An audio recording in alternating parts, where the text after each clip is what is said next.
네, 지난 한 주 동안 저는 굉장히 바빴어요. 네, 캠퍼스에 가서 희망 루트라고 해서 채플 시간을 이용해 복음을 전하는 집회를 했거든요. 명지대에서 9번, 집회 9번 상상해 보셨어요? 연세대 송도에서 2번, 총 11번의 집회, 설교 11번을 했더니 지금 제가 막 아직까지 정신이 안 차려져요. 여러분들의 기도가 필요합니다. 그리고 다음 주 오늘 예배 끝나고서 내일 오전에는 일본 구마모토 럽소 제가 전체 진행이라서 또 출국하게 돼요. 여러분 그래도 제가 여러분 담당 교육자잖아요. 네, 생각날 때 저를 위해서 기도해 주시면 감사하겠습니다. 감사해요. 아멘 해주신 분 축복받을지어다. 네. 오늘의 교회 굉장히 좋은 교회예요. 여러분들 막상 다니고 있어서 잘 못 느끼지만 굉장히 좋은 교회에 여러분 다니고 있는 겁니다. 특별히 여러분들에게도 좋지만 목회자들에게도 굉장히 좋은 교회가 아닐까 싶어요. 오늘의 교회에서 사역하다가 다른 교회로 간 목사님들 또 전도사님들이 한결같이 저를 찾아와서 오늘의 교회만큼 좋은 교회가 없다라고 이야기합니다. 여러 가지 이유가 있지만 가장 큰 이유는 오늘의 교회는 성도들을 비롯해서 목회자들까지 모두 다 능동적으로 움직이는 교회이다라고 이야기를 해요. 저도 인정합니다. 오늘의 교회는 굉장히 능동적으로 일하는 교회고요. 순장 쿨링 할 때도 굉장히 능동적으로 하고 싶어하고 어떤 행사를 할 때에도 굉장히 능동적으로 일하는 지체들과 교육자들이 많은 교회가 아닌가 싶습니다. 오늘의 교회는 기본적으로 예스맨이 많아요. 누군가 하자 이러면 예스 하고서 달려드는 사람들이 굉장히 많습니다.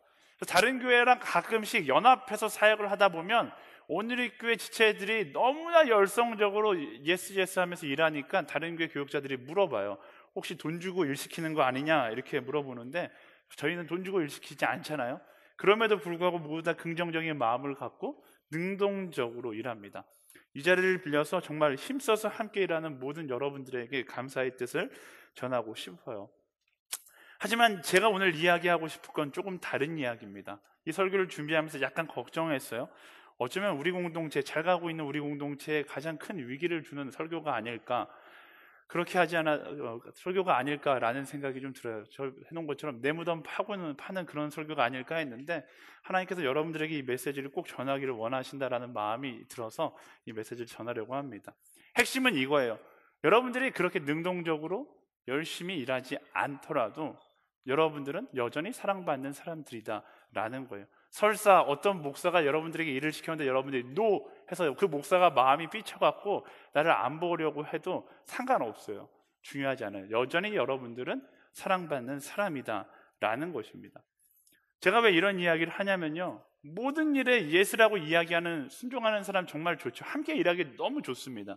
근데 제가 경험상 예스 하다가 어느 날 갑자기 사라져버리는 사람들을 너무 많이 봤어요. 순장할래? 예스. MC 할래? 예스. 이번에 함께 할래? 예스. 그래서 그러다가 갑자기 사라지는 거예요. 전화해서 물어보면 목사님 힘들어요. 제 사역에 회의감이 느껴져요. 이런 말을 하고 파도 거품과 같이 허브대학부에서 혹은 공동체에서 사라져버리는 경우를 종종, 아니 자주 만났기 때문입니다. 대학부에서 만나는 대학생들도 그런 사람 많아요. 제가 뭐만 시키면 예스 이렇게 이야기합니다. 그런데 시간이 지나고 어느 순간 갑자기 소리 소문 없이 사라져 버리는 것이죠. 이런 일들을 경험하니까 어느 순간부터 예스맨들과 일할 때 조금 걱정이 앞서기 시작해요. 그리고 예스를 잘하는 사람에게는 제가 약간 일 시키는 거를 기피하게 되는 거예요. 왜? 저렇게 예스 하다가 어느 순간 사라져 버릴까봐 그냥 일을 안 시키기 시작했어요. 근데 이상한 현상이 일어납니다. 이런 부류의 사람들은 제가 일을 시키지 않으면 저한테 와서 굉장히 서운해해요. 목사님 왜 저를 믿지 못하시는 거죠? 이렇게 생각하면서 굉장히 조급해합니다. 그런 사람들을 대할 때 이렇게도 저렇게도 하지 못해서 입장이 난처할 때가 굉장히 많아요. 근데 제가 이 자리를 빌려서 분명하게 이야기하고 싶은 건 예스맨이 좋은 것만은 아니다라는 거예요. 그 예스가 어디서부터 나오는가를 분명하게 점검할 수 있어야 하는 것이죠. 교회뿐만 아니라 세상에서도 예스맨들 굉장히 많거든요. 근데 예스라고 이야기하는 근본적 이유가 어디 있는가를 우리는 점검할 수 있어야 돼요. 교회에서 내가 예스라고 이야기하는 게 정말로 하나님을 사랑해서 그 사랑하는 마음에서 우러나오는 예스인지, 아니면 내가 예스라고 이야기하지 않으면 나의 존재가 부정될 것 같은 두려움에서 나오는 예스인지에 대해서 분별할 수 있어야 합니다. 세상 속에서도 마찬가지예요. 많은 사람들이 열심히 일하는 사람이 있어요. 근데 그 열심히 일하는 것이 정말로 내가 일하고 싶어하는 그 충성에서 나오는 열심인지, 아니면 이렇게 열심히 일해야지만 내 존재가 인정받을 수 있다라는, 어떻게 보면 존재 인정받는 것에 대한, 인정받지 못하는 것에 대한 두려움에서 나오는 것인지 우리는 점검하고 분별할 수 있어야 한다라는 것이죠. 생각보다 많은 사람들이 이 존재를 인정받지 못할 것 같은 두려움에서 예수를 이야기하며 살아갈 때가 많이 있습니다. 그래서 예스맨은 실상 멋져 보이지만 그 이면에는 낮은 자존감을 가지고 누군가에게 버림받을까 봐 두려워하는 모습을 가지고 살아가는 사람들이 굉장히 많다라는 거예요. 제가 이렇게 이야기하면서 뜨끔하는 사람은 아마 이 자리에 없을 거예요. 실제로 이런 예스맨들은 이런 이야기를 들어도 절대로 내 얘기가 아니라고 생각하거든요. 왜? 나의 자존심이 너무나 높기 때문에 인정하지 않으려고 해요. 근데 저는 여러분들에게 조금 더 솔직하게 물어보라고 이야기하고 싶습니다. 왜냐하면요, 그 사람들에게 진짜 필요한 것이 있어요. 그 자존심을 내려놓고 진짜 그 사람이 만나야 할 것이 있는데, 그게 복음에 대한 전인격적인 이해고 전인격적인 만남이다라는 것입니다. 저는 이 이야기를 하는 것을 너무나 소중하게 생각하는데, 저는 이게 제 사명이라고 생각해요. 제가 선교지에 가도 똑같은 설교를 많이 하고, 허브대학부에서도 저랑 좀 가까이 만나는 사람들에게 항상 하는 이야기인데, 너가 아무것도 하지 않아도, 너가 아무리 못났다고 생각해도 너는 너무나 소중한 사람이다. 그 사실은 변하지 않는다라는 것을 저는 이야기해주고 싶습니다. 너가 그렇게 일하지 않아도 하나님은 여전히 우리를 사랑하신다라는 거예요. 낮은 자존감, 높은 자존심을 가진 사람이 꼭 들어야 될 이야기가 바로 이 이야기입니다. 전 여러분들 가운데 너무나 자존심이 세고 낮은 자존감을 갖고 사람에게 인정받는 것으로 나의 존재의 가치를 찾으며 살아가는 사람이 있다면, 오늘 이 설교 말씀이, 오늘 이 메시지가 여러분 인생 가운데 하나의 홀리 임팩트, 거룩한 충격이 되기를 간절히 소망합니다. 세상의 어떤 환경이나 어떤 죄도 여러분의 가치를 변화시킬 수는 없어요. 여러분은 하나님에게 너무나 소중한 존재이다라는 것입니다. 요한일서는요, 바로 이 전인격적인 복음에 대해서 이야기하고 있는 성경이에요. 자존감이 굉장히 낮은 친구들이 저에게 찾아오면 저는 꼭 요한일서를 읽어보라고 이야기하거든요. 왜냐하면 이 말씀 가운데 이 나를 회복시키는, 나의 낮은 자존감을 끌어올리는 하나님의 복음의 메시지가 있기 때문에 그래요. 오늘 말씀도 마찬가지입니다. 1절과 2절 말씀 같이 읽어볼까요? 시작. 보십시오, 아버지께서 얼마나 큰 사랑을 우리에게 베풀어 주셨습니까? 우리가 하나님의 자녀라 불리게 됐으니 우리는 정말 하나님의 자녀입니다. 세상이 우리를 알지 못하는 것은 세상이 하나님을 알지 못하기 때문입니다. 사랑하는 여러분, 이제 우리는 하나님의 자녀들입니다. 우리가 어떻게 될지는 아직 모르지만 그리스도께서 나타나시면 우리도 그분과 같이 될 것임을 우리는 압니다. 우리가 그분을 있는 모습 그대로 볼 것이기 때문입니다. 아멘. 사도 요한이 지금 말씀 가운데 강조하고 있는 것이 뭐예요? 세상이 인정해 주든 인정해 주지 않든 변하지 않는 것이 있는데, 너가 하나님의 자녀라는 사실은 변하지 않는다라는 거예요. 그 당시에 수많은 그리스도인들도 마찬가지인 거예요. 자신의 낮은 자존감 때문에 너무 힘들어하니까 답답했던 사도 요한이 이야기하는 거죠. 창조의 가치는 변하지 않는다. 근데 왜 너는 자꾸만 창조의 그 가치를 바라보지 않고 세상의 가치만 바라보느냐? 하나님께서 인정해 주신 너의 존귀함을 바라보지 않고 왜 세상이 인정해 주는 그 세상의 인정에만 갈급하며 살아가냐? 지금 사도 요한이 그 얘기를 하고 있는 거예요. 세상이 인정해 주는 그 인정만 바라보며 살아가니까 점점 더 자존감은 낮아지고 엉뚱한 자존심만 높아지는 거예요. 너무나 많은 사람들이 자신의 자존감을 버리고 자존심을 선택하며 살아갑니다. 여러분 잘 생각해 보세요. 이 두 가지는 항상 반비례할 수밖에 없어요. 자존심이 높아지면 자존감은 낮아지게 되어 있고요, 자존감이 높아지면 자존심은 사라지게 되어 있어요. 근데 자존심만 잔뜩 높아져서 자기가 옳은 줄 알고 살아가는 것, 그건 너무나 어리석은 것이고 여러분의 영혼을 갉아먹는 행위다라는 것이죠. 말씀은 그래서 뭐라고 이야기해요? 참된 가치를 발견하기 위해서 우리가 하나님 안에 있어야 한다라는 거예요. 내 자존감을 지키기 위해서 우리는 그분 안에 거해야 한다라고 이야기합니다. 자꾸 세상으로 넘어가 여러분의 가치를 판단하게 되면 우리는 자존감을 잃어버리고 자존심에 똘똘 뭉친 인생을 살아갈 수밖에 없다라는 것이죠. 그게 사단이 우리에게 던지는 전략이에요. 세상의 이상한 잣대를 들고서 우리의 자존감을 깎아먹고 끊임없이 우리의 자존심을 높이려는 거죠. 그렇게 해서 하나님으로부터 우리를 멀어지게 만들려는 거예요. 그것이 아니라 말씀은 뭐라고 이야기합니까? 우리가 한 가지 메시지에 집중해야 되는 거예요. 당신은 하나님의 자녀이다 라는 메시지에 집중하라는 거예요. 성경이 이야기하고 있는 참된 기쁨의 소식을 듣고 그 기쁨 가운데 거하는 사람이 될 때, 그때 우리는 비로소 잃어버린 자존감을 회복하게 되는 것입니다.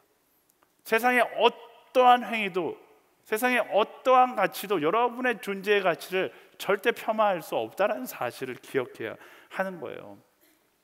제가 저희 수련회때 박지범 목사님, 굉장히 제가 좋아하는 이유는 이 목사님에게는 자존감을 회복시키는 은사가 있어요. 절대로 사람에게 그 사람의 자존감을 깎아먹는 말을 잘 안 하세요. 저랑 같이 이제 있을 때, 브라질에 있을 때 굉장히 제가 놀라운 장면을 봤는데, 그 박지범 목사님의 자녀가 3명인데 막내딸이 완전 망난이에요. 그러니까 제가 만나서 초등학생이었는데 완전 자기 마음대로 다 살거든요. 그럼 생각해보세요. 태어나서 한 번도 아빠에게 잔소리를 들어보지 않았던 아이가 어떻게 성장하겠어요? 그냥 망나니처럼 자라는데, 제가 굉장히 놀라운 장면을 목격합니다. 이 아이가 사무실에서 뛰어놀다가 물을 엎었는데, 물을 어디다 엎었냐? 아빠 노트북에다 엎었어요. 그것도 산지 얼마 되지 않은 굉장히 비싼 노트북에다 엎은 거예요. 박지범 목사님도 사람인지라 얼굴이 찌푸러지기 시작하는 거예요. 저는 확신했어요.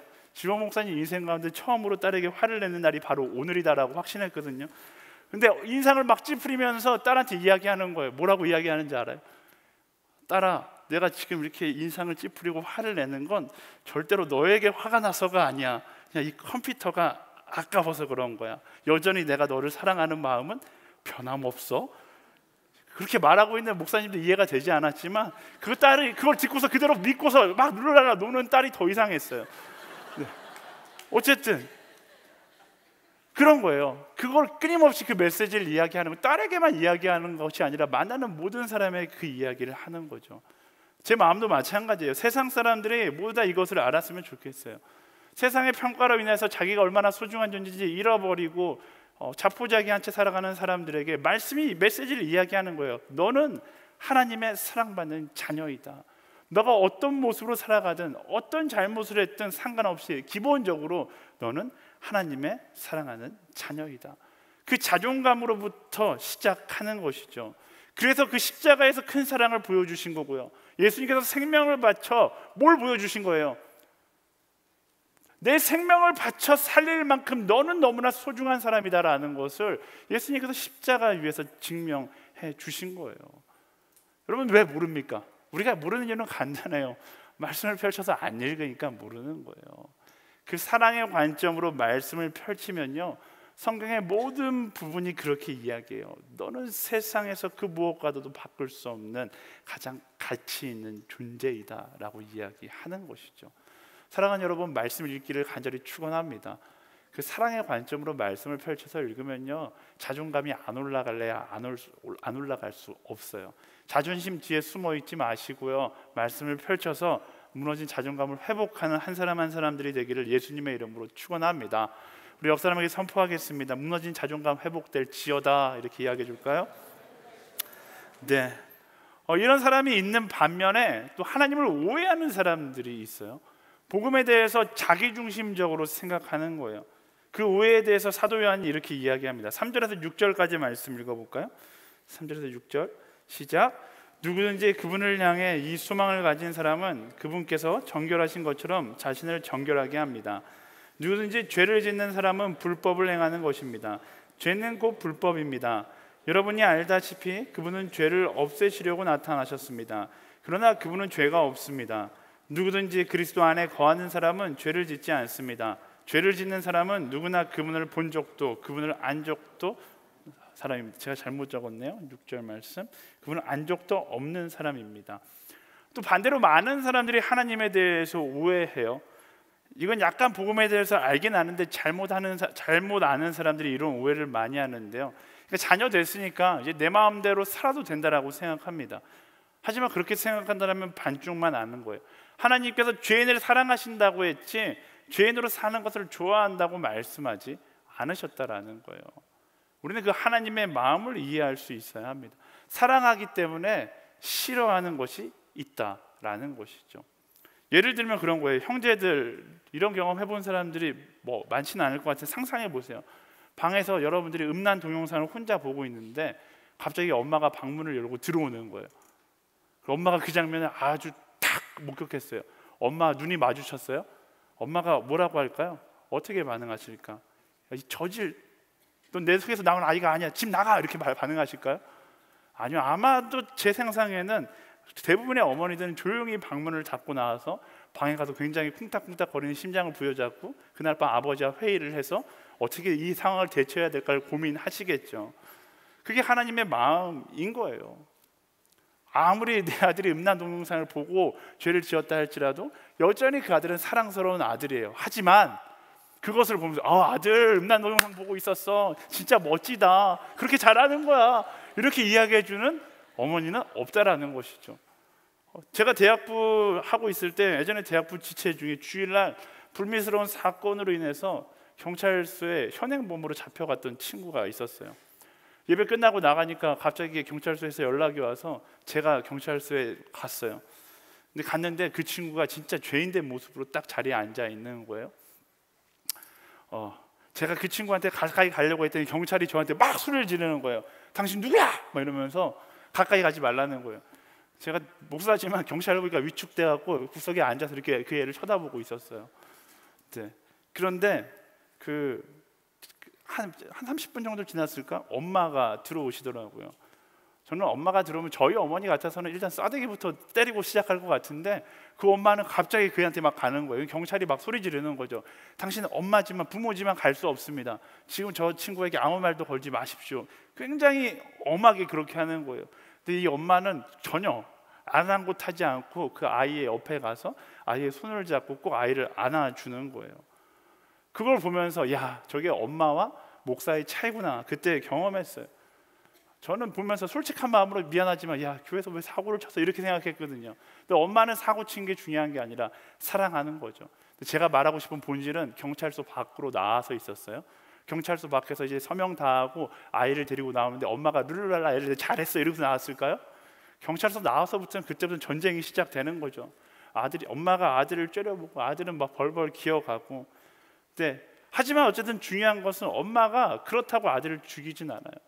유일한 아들의 편이긴 하지만 아들이 그런 것을, 범죄를 저지르는 것을 좋아하지는 않는다라는 거예요. 하나님과 우리의 관계가 그래요. 우리가 죄를 지어도 우리를 사랑하시는 건 변함없어요. 하지만 오해하면 안 되는 게 우리가 죄를 짓는 것을 기뻐하는 분은 아니시다라는 거예요. 우리가 죄를 짓는 것을 보았을 때 하나님은 안타까워하시고 우리가 그 길로부터 떠나기를 원하세요. 제가 이런 설교하면 이런 질문하는 사람이 있어요. 그럼 교회는 착한 사람 공동체입니까? 술 마시면 교회 나와도 됩니까? 동성애자인데 교회 나와도 돼요? 완전 날라리인데 교회 나와도 됩니까? 근데 물론 다 돼요. 아니요, 더 나와야 합니다. 왜요? 하나님은 여러분의 있는 모습을 그대로 사랑하시는 분이기 때문에 그런 사람일수록 더 나와야 돼요. 하나님은 그런 사람을 더 찾겠죠. 전 더 많이 나왔으면 좋겠어요. 하지만 그럼에도 불구하고 오해해서는 안 되는 것이 있는데, 반대로 생각해 보세요. 하나님께서 우리가 술 취해 비틀거리는 것을 기뻐하실까요?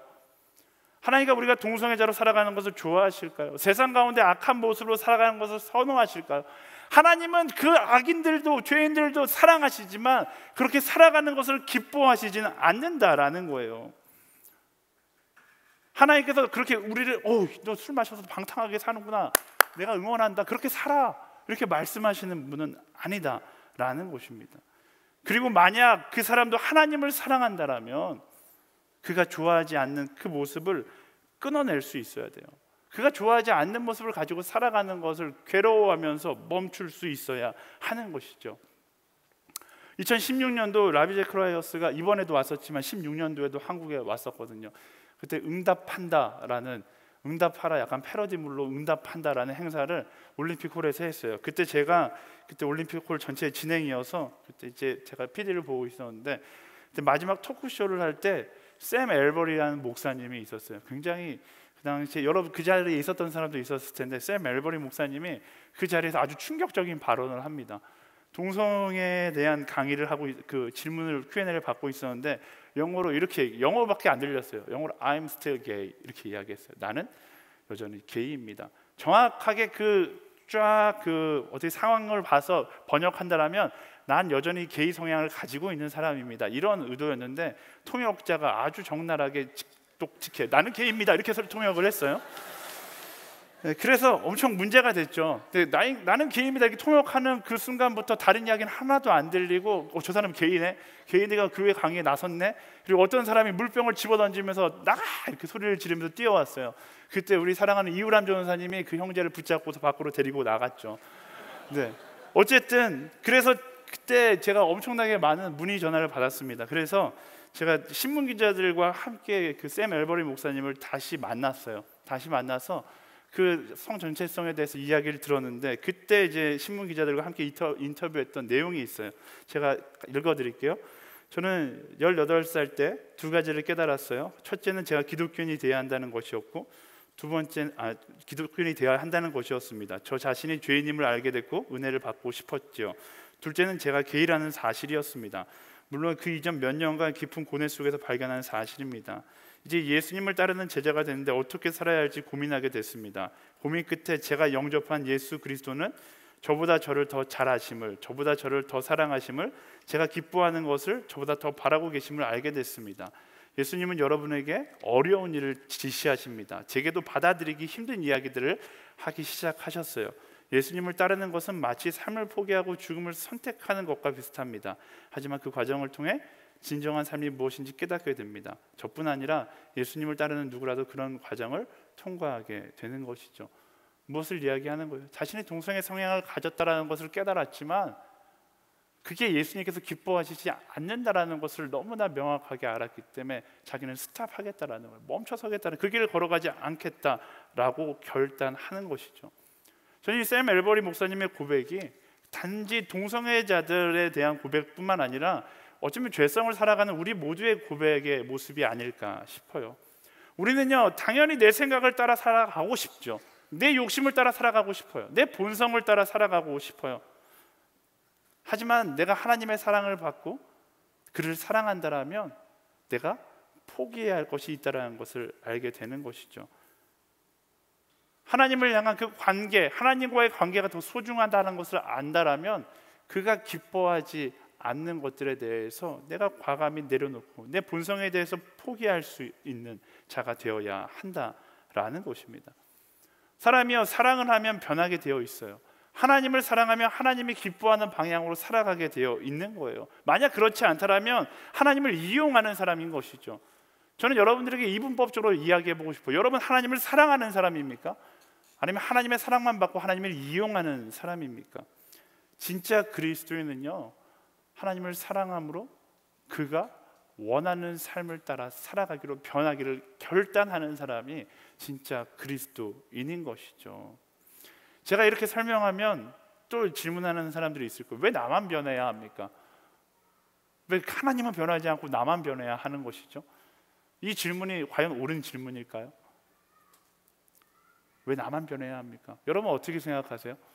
하나님도 사랑하고 나도 사랑하면 내가 변하는 것도 있으면 하나님도 변하는 게 있어야죠. 하나님도 어느 정도 인정해 줘야 되지 않습니까? 그런데요, 이 답은 이미 2000년 전에 결정된 답이죠. 하나님은요, 그가 변할 수 있는 가장 큰 변화를 가지고 이 땅 가운데 오셨어요. 인간의 몸을 입고 이 땅에 오셔서 그가 올 수 있는 가장 가까운 거리로 우리에게 다가오신 거죠. 그의 변화는 끝났어요. 이제 변해야 될 것은 우리인 것이죠. 사랑하는 여러분, 하나님께서 기뻐하시는 길을 선택할 수 있는, 하나님을 사랑하고 하나님의 사랑을 온전히 이해하는 사람이 되기를 예수님의 이름으로 간절히 기원합니다. 죄 짓지 말라고 해서 죄를 짓지 않음으로 구원에 이른다고 제가 이야기하는 게 아니에요. 이런 구원파 같은 이야기를 하는 게 아니에요. 그 반대예요.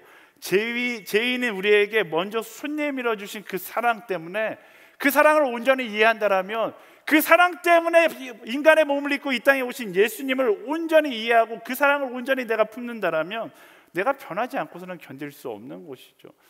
내가 죄 짓는 인생을 살아가면서는 견딜 수 없는 거예요. 그 사랑을 휘두르는 인생이 아니라 그 사랑에 이끌리는 인생을 살아가는 삶, 그게 바로 그리스도인의 삶이다라는 것입니다. 그리스도인은 어떤 삶을 살아가는가? 답은 간단해요. 예수님께 속해서 예수님을 닮은 예수로 살아가는 인생을 살아가면 되는 거예요. 그게 하나님께서 기뻐하시는 삶인 것이죠. 제가 언젠가 설교 때 이야기했는데요, 저는 제가 이성적으로 생각할 수 있는 나이 4살, 5살 때부터 12살 때까지 제가 예수님인 줄 알았어요. 12살이 되면 제 인생 가운데 무언가 특별한 일이 일어날 줄 알았어요. 하나님이 나타나서 내가 너를 예수로 불렀다, 막 이렇게 말씀하실 줄 알았어요. 만약 그렇게 나타나서 말씀하셨으면 저는 이단이 됐겠죠. 근데 아무 일도 일어나지 않았어요. 12살 되니까 내 안에 주체할 수 없는 분노와 질투, 그리고 성적 유혹들을 느끼면서, 야, 내가 만약 예수라면 이런 유혹 같은 거 안 느낄 건데 라고 생각하면서 실망했어요. 난 예수가 아니구나, 실망했어요. 근데 나이가 먹고 30대가 되어서 갈라디아서 2장 20절을 읽는 순간 어린 시절 그 기억이 떠오른 거예요. 내가 그리스도와 함께 십자가 못 박혀 죽었나니 그런즉 이제 내가 산 것이 아니요 오직 내 안에 예수께서 사신 것이라. 내가 예수인 줄 알았는데 예수가 아니었는데 알고 보니까 예수로 살아가는 사람이었던 것이죠. 그게 저에게만 해당되는 이야기일까요? 이 자리에 앉아있는 모든 여러분들에게 해당되는 이야기예요. 물론 내가 예수 그리스도는 아니지만 내가 예수로 살아가는 사람이다라는 거예요. 사도 요한 역시 그것을 이야기하면 우리는 나는 죽고 예수로 살아가는 사람이다라는 것을 강조해서 이야기하는 거예요. 그래서 8절에서 10절 말씀을 이야기합니다. 함께 읽어볼까요? 시작. 죄를 짓는 사람은 누구나 마귀에게 속해 있습니다. 마귀는 처음부터 죄짓기를 일삼아 왔기 때문입니다. 하나님의 아들이 나타나신 것은 마귀의 일을 멸하시기 위한 것입니다. 누구든지 하나님께로부터 난 사람은 죄를 짓지 않습니다. 그 사람 안에 하나님의 씨가 있기 때문입니다. 그는 하나님에게서 났기 때문에 죄를 지을 수 없습니다. 이로써 하나님의 자녀와 마귀의 자녀가 분명히 드러납니다. 누구든지 의를 행하지 않는 사람이나 자기 형제를 사랑하지 않는 사람은 하나님께 속해 있지 않습니다. 아멘. 사도 요한이 굉장히 무섭게 글을 써서 이분법적으로 이야기하는 거예요. 내가 하나님을 사랑하지 않고 하나님의 뜻을 따라 살아가지 않다라면 결국 나는 하나님께 속해 있지 않은 인생이다 라고 이야기하는 것이죠. 죄를 짓는 사람은 결국 누구나 마귀에게 속해 있는 사람이다 라고 이야기하고 있어요. 그리고 하나님께로부터 난 사람은 죄를 짓지 않는다, 이런 젠장, 나는 날마다 죄를 짓는데 난 어떻게 해야 되지? 이것을 인식하고 있다면 아직 여러분들 희망이 있는 거예요. 이 말씀을 읽었을 때 이런 젠장이 내 마음속에 외쳐진다면 아직 여러분들 희망이 있는 겁니다. 하지만 내 마음 가운데 여전히 무감각하게 그래 이렇게 생각한다면 여러분 빨리 하나님께로 돌아와야 하는 거예요. 이 말씀은 뭐라고 이야기하는 거냐면 인간은 연약해서 죄를 지을 수밖에 없어요. 근데 그것에 대해서 인지하고 적어도 멈출 수 있는 사람이 되어야 한다라는 것이죠. 원어적 의미로 본다면 우리는 계속 죄를 지을 수밖에 없는 사람이지만 하나님의 씨가 우리 안에 있기 때문에, 우리가 하나님 안에 있기 때문에 그것에 대해 죄책감을 가지고 이것이 옳지 않다라고 인식하게 된다라는 거예요. 옳지 않다라고 인식한 데서 스탑하는 것이 아니라 어떻게 하는 거예요? 옳지 않다라는 걸 인정했을 때, 인식했을 때 그 죄로부터 완전히 멀어질 수 있어야 돼요. 많은 사람들이 착각하는 게 그것을 인식하는 것이 회개라고 생각하는데요, 인식하는 것은 회개가 아니라 그 씨에 대한 반응일 뿐이에요. 근데 여러분 잘 알잖아요. 씨는 그대로 있으면 아무런 의미가 없어요. 여러분 뭐 사과씨 보면서 우와 사과씨 예쁘다 이런 사람 아무도 없잖아요. 집에다 막 씨를 전시해 놓고 씨를 보면서 와 아름답다 막 이렇게 얘기하는 사람 아무도 없어요. 씨는요 언제나 간직한 데서 의미가 있는 것이 아니라 심기고 자라고 열매를 맺어야 가치가 있는 거예요. 하나님의 씨도 마찬가지예요. 우리 모두 하나님의 씨를 가지고 있는데 그 씨를 가지고 있는 데서 멈추는 것이 아니라 그 씨를 내 마음 가운데 심고 열매를 맺혀서 죄로부터 완전히 멀어지는 내가 돼야지 가치가 있는 것이다 라는 거예요. 그래서 어린아이의 신앙에서 하나님께서 기뻐하는 신앙으로 성장해야 한다라는 것입니다. 내 안에 하나님의 은적 예수 그리스도를 씨앗으로만 가지고 있어서는 안 돼요.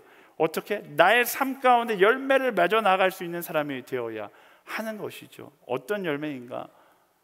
어떤 열매? 그게 바로 사랑의 열매를 맺어가는 사람인 거예요. 예수님께서 율법의 완성을 사랑이라고 이야기하셨잖아요. 사랑하는 사람은 이 죄에 대해서 염려하지 않아요. 왜? 사랑하는데 내 인생을 다 올인하고 있기 때문에 내가 죄를 짓고 있는가 짓지 않는가 이거 염려하지 않는다라는 거예요. 하나님은 우리가 근본적으로 그런 나의 죄의 본성 때문에 힘들어하는 것이 아니라 사랑에 이끌려서 전진해 나아가는 그런 인생, 예수님께서 걸어가셨던 그 인생을 걸어가기를 우리에게 원하신다라는 것입니다.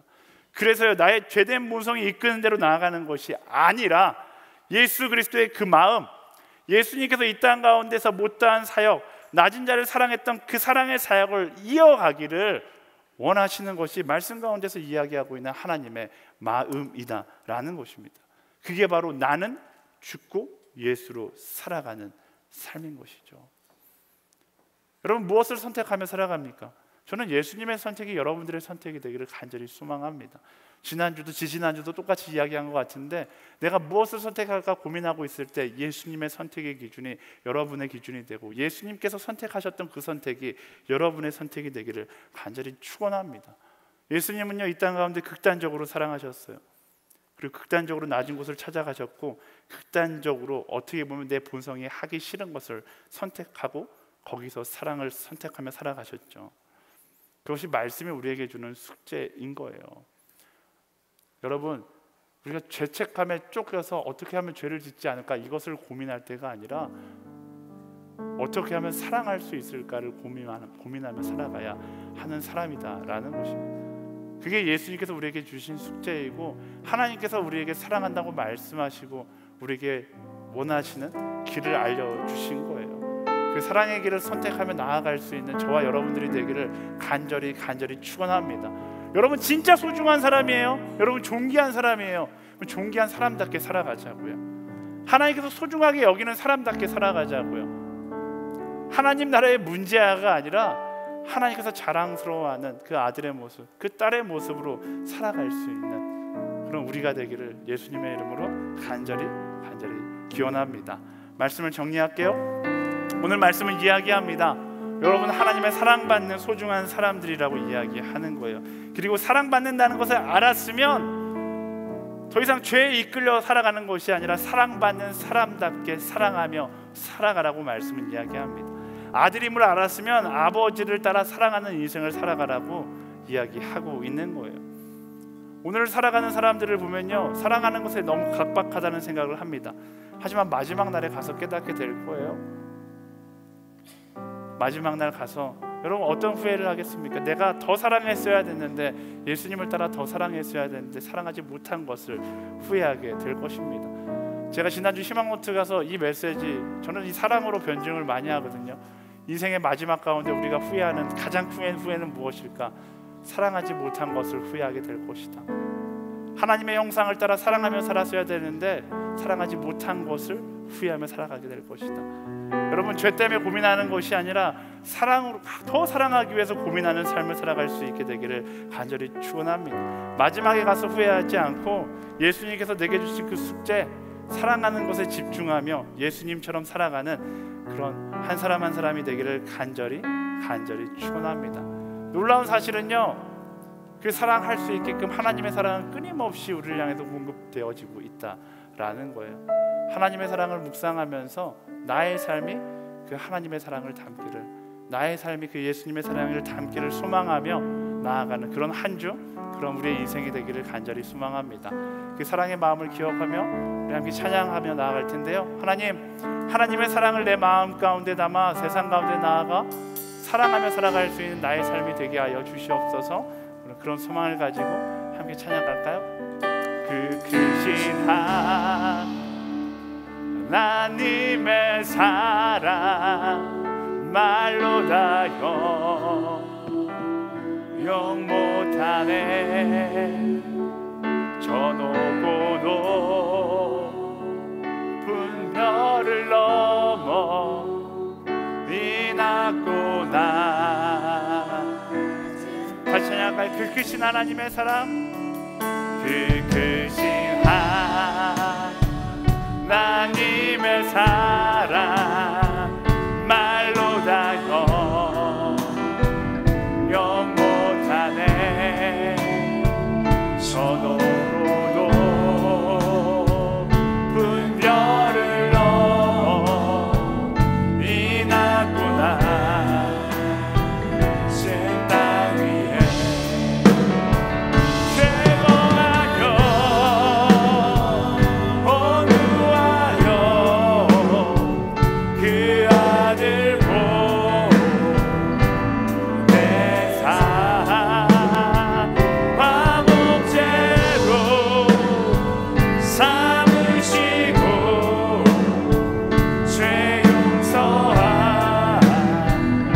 그게 하나님의 사랑이에요. 하나님 크신 사랑을 증량하고 하며 영원히 변치 않는 사랑 성도여 찬양. 다 같이 일어나서 찬양할까요? 하나님, 그 사랑이 내게 내 삶을 변화시키고 그 사랑이 내 삶 가운데 가득 넘치기를 소망합니다. 그 예수님의 사랑이 내 삶 가운데 흘러나오는 삶을 살아가길 원하고 그 예수님의 사랑 때문에 내 삶이 아버지 끌려가는 그 사랑에 끌려가는 삶을 살기를 원합니다. 이 시간 이 공간에 나의 마음 가운데 하나님의 사랑이 충만히 넘치기를 소망하며 우리 함께 고백할까요? 그 크신 하나님의 사랑 말로 다 영 못하네. 저도 분별을 넘어 이 낮고 낮은 땅 위에 최고하여 언급하려 그 아들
증량담모하며 영원히 변치 않는 사랑 성도여 찬양하세. 이제 우리 먼저 기도할 때 하나님, 그 하나님의 십자가 사랑 안에서 내 인생의 가치를 찾게 하여 주시옵소서. 세상에게 인정받기 위하여 갈구하는 나의 인생이 아니라 돈이라는 물질적 가치로 나의 인생을 판단하려 드는 것이 아니라 그 십자가 위에서 예수님께서 생명과 맞바꿨던 나의 인생이 얼마나 소중한 인생인지, 얼마나 존귀한 인생인지 기억하며 살아갈 수 있도록 인도하여 주시옵소서. 세상 가운데 나의 자존심을 내세우며 살아가는 것이 아니라 예수 그리스도 십자가 위에서 증명된 내 인생의 소중한 자존감을 가지고 살아가는 하나님의 사람들이 되게 하여 주시옵소서. 내 인생의 존재의 가치를 주님 앞에서 찾으며 우리 주여 한 번에 주와 함께 기도하며 나아가겠습니다. 주여!